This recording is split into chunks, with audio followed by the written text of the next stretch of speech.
Diversification is for sissies. Why you should focus instead of allowing yourself to be distracted. Today on the Landlord Coach Daily Show, let's get started. 5, 4, 3, 2, 1, 0, ignition, liftoff.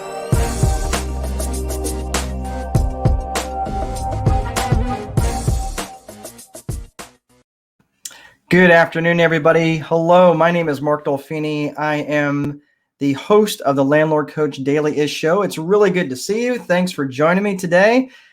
I know that sounds a little harsh about diversification being for sissies, but diversification in your portfolio is not all it's cracked up to be. So I'm going to get to that here in just a second. So for those of you who are joining me today, I just wanted to say hello. And for those of you who are interested in maybe learning how to avoid the diversification trap and to focus on the right things, you can get this free download at landlordcoach.com/5 mistakes. And you can get that today. So it is free for you to download. Just go ahead, plug in there, and I'll leave that up here for just a second. So we're talking about diversification of your rental assets, right? So I remember back, and I don't remember exactly when I heard this. I wanted to think maybe it was, I'm trying to think it was maybe back in 06, 05, 06, something like that, that this common knowledge, if you will, came out about millionaires having multiple sources of income. Okay. If you've heard that, go ahead and comment in the chat box, because I'm not surprised when I hear people saying that they've heard, that millionaires have multiple sources of income, so that's why they want to diversify their holdings, right? They want to go into real estate. They not only diversify in real estate, they'll go from rental properties and they try to get into commercial properties, and then from commercial properties they want to go to mixed use and retail and parking garages and self-storage units, and they want to diversify themselves into 15 different directions, right? So I totally get that, and that's what I want to talk about today. So before I get too much further down the road, you'll notice my shirt, and this is dedicated to my very helpful assistant, Kiara. So Kiara, this is for you. And it's just about making good choices.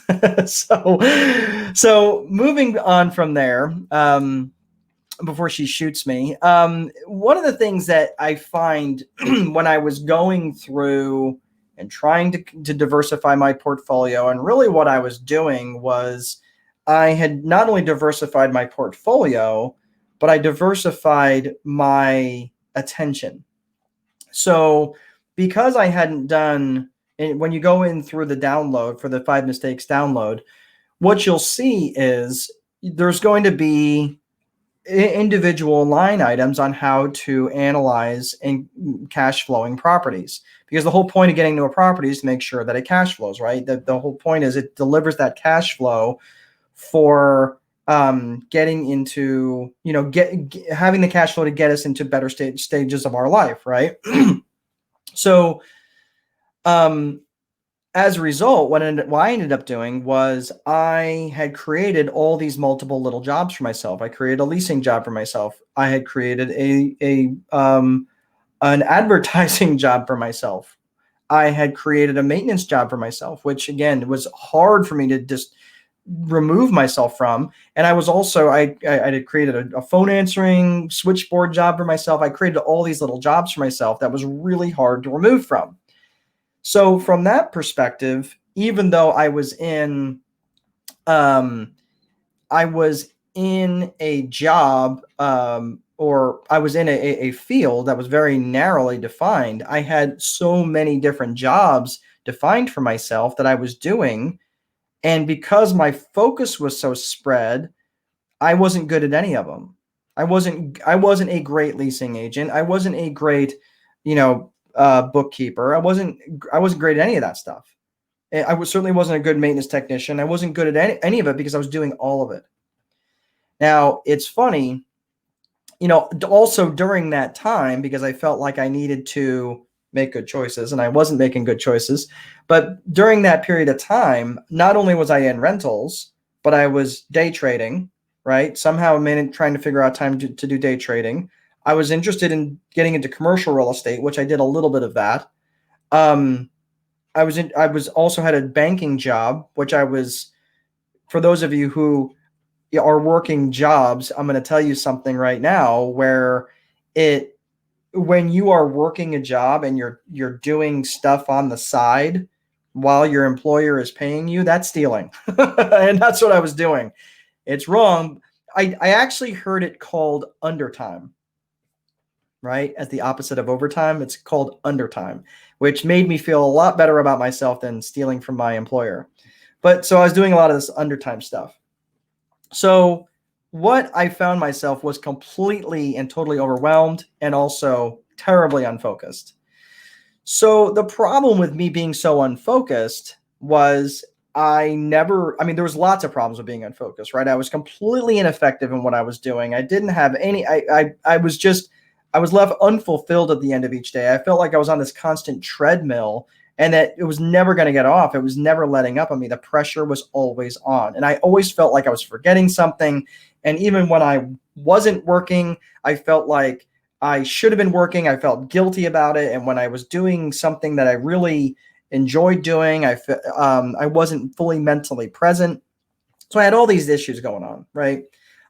Even long after I kind of worked that through and I had a business and I had, I had employees and I had management and I had all this stuff, people who were doing stuff for me. I still was completely distracted when I should have been spending time with my wife, spending time with my sons, and I was still distracted by stuff I felt that I should have been doing. So it's funny. I was reading through some, rereading a book that I had read in the past, and this book here is called The Pumpkin Plan. If you've not read this book, it's a really good book. And the guy has got a bizarre sense of humor. Really, really good book.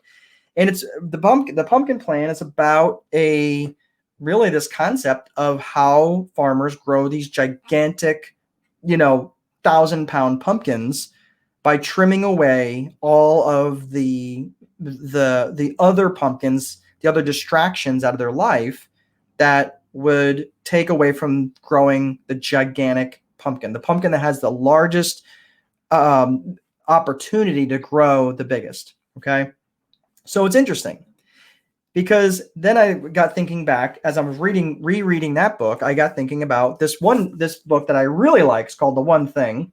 I read it once a while back and I reread it recently, and it's by Gary Keller of Keller Williams fame. If you guys know this, I would again recommend this. That's a really, really good book. And then I got thinking about all of these books, and there's other little books like this. This one's not bad. It's a quick read. Do less, be more, The Life-Changing Power of Focus. And then there's another one which introduced me. I was familiar with the Pareto principle, but this is The 4-Hour Work Week. Okay, keep getting that wrong. So The 4-Hour Work Week by Timothy Ferriss. Many of you know that book. And in that book, it talks about the Pareto principle, right? Which, if you know the Pareto principle, it's also known as the 80-20 rule, 80-20 principle. So all these books, right? All those books are focused on the one thing, which is the 80-20 principle. The 80-20 principle goes back to this guy named Vilfredo Pareto. Vilfredo Pareto was an Italian economist, and he studied the disparity even way back in like the 1800s when Vilfredo Pareto was alive. He noticed that 80% of the wealth was held by 20% of the population. But something interesting happened. He also noticed that was in nature, that 20% or 80% of the yield from his garden was coming from 20% of the plants. So he thought, where else does this show up? Because he just thought it was a socioeconomic problem. But it shows up everywhere. It shows up everywhere, and especially it shows up everywhere in nature. The problem is many of us focus on our 80% for that 20% output and not the 20% for the 80% output. So when you focus, and that's one of the thing that talks about in The One Thing in that book, which was really, really good. It talked about focusing on the 20% of the 20% and getting it down to one really solid thing and being able to focus. And I thought about that. And the interesting thing that I think people skip over or they forget about, especially in real estate, is that real estate is a very distracting and distractible type business. There's no question about that. You go to any real estate investing forum. I just got out of we just had the OREA conference last week. The OREA conference was fantastic, and it had speakers talking about all sorts of different stuff. So if you were an attendee new to real estate, you had your buffet full of whatever you wanted to do. And you could have done anything from note investing to becoming your own note writer to rental properties to flipping properties to wholesale properties, anything you wanted. All sorts of different stuff that you could easily get distracted by. And I'm not saying that that's bad, because different ways of looking at things are certainly good. But when you allow yourself to get distracted by, you're there, you're on the rental game, you're doing that thing, and all of a sudden you hear something about land trusts, and now you're like, oh man, now I want to do something with land trusts. And you get pulled in another direction. I would argue that your focus isn't clear and your vision of what you're trying to accomplish isn't clear. And I'm only saying this out of confession more than it is about judgment, because I spent way too many years of my life zigzagging back and forth, feel like I was doing the hustle, going out there and trying to wholesale this deal, try to sell that property on land contract, pick up another couple of rentals, all while I'm still trying to manage my rental properties, which all of those are different businesses. Acquisitions of rental properties are different than operations of rental properties. That is a fact.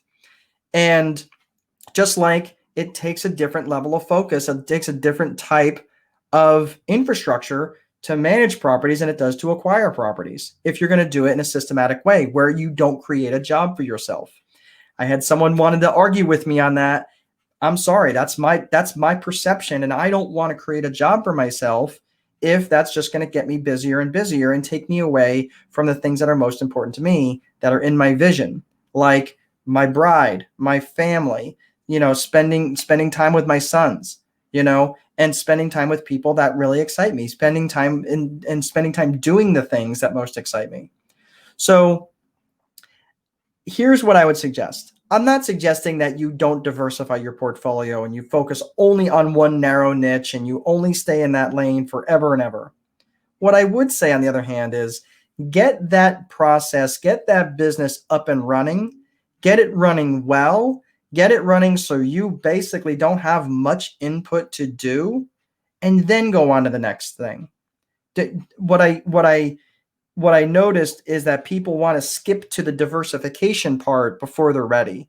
And that's exactly the biggest mistake that I made, is I tried to diversify too early, and it ended up distracting me to the point where it almost cost me everything that I had, including my life, because I got way too distracted and I ended up getting unhealthy. I got sick, got double pneumonia, and landed in the hospital, and it almost killed me.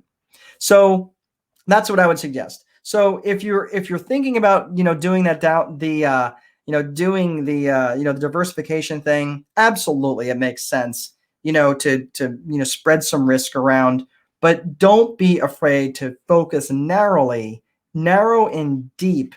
That's where the money is. That's where the riches are, in the niches, and that's something that I would highly suggest that you get right before you try to spread yourself too thin. All right.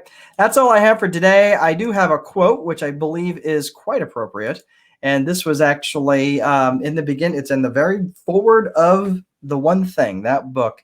If you chase two rabbits, you will not catch either one. That is so incredibly true. And that is a Russian proverb.